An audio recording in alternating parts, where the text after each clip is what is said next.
अस्सलामु अलैकुम वरहमतुल्लाहि वबरकातुहू। आज अल्लाह के फजल से मदरसा तहफ़ीज़ुल क़ुरआन चक जलालुद्दीन रावलपिंडी के शुबा हिफ्ज़ के तलबा हमारे साथ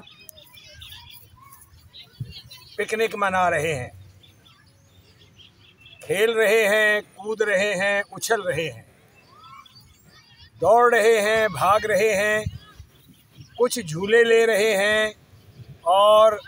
कुछ झूलों पर चक्कर खा रहे हैं। ये गैर निसाबी सरगर्मियाँ मदरसा तहफ़ीज़ुल क़ुरआन के क़वाइद व ज़वाबित में शामिल हैं कि जहाँ निसाबी सरगर्मियों पर तवज्जो दी जाती है, बच्चों की तालीम पर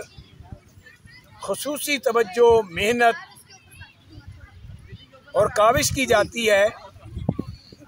वहाँ इस तरह की गैर निसाबी सरगर्मियाँ उन्हें भी परवान चढ़ाया जाता है ताकि ये बच्चे ज़हनी जिस्मानी तौर पर चाको चौबंद हों, चुस्त व चालाक हों और फिर बेहतरीन तरीके से और अपनी तमाम तर सलाहियतों को इस्तेमाल करते हुए कुरान करीम जैसी अजीम किताब को हिफ्ज़ करें, बेहतरीन हाफिज़ बने,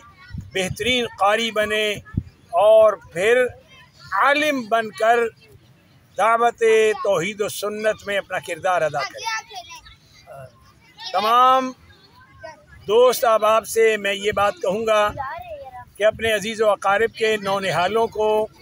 अपने जिगर गोशों को और अपने लख्ते जिगर कि जिन्हें आप बहुत प्यार करते हैं, उन्हें मदरसा तहफ़ीज़ुल क़ुरआन चक जलालुद्दीन में दाखिला दिलवाएं और उनके दिलों को और उनके दिमागों को और उनके रूहों को कुरान अज़ीम के अनवार व तजल्लियात से रोशन और मुनव्वर करें। जज़ाकुमुल्लाहु खैरन कसीरा।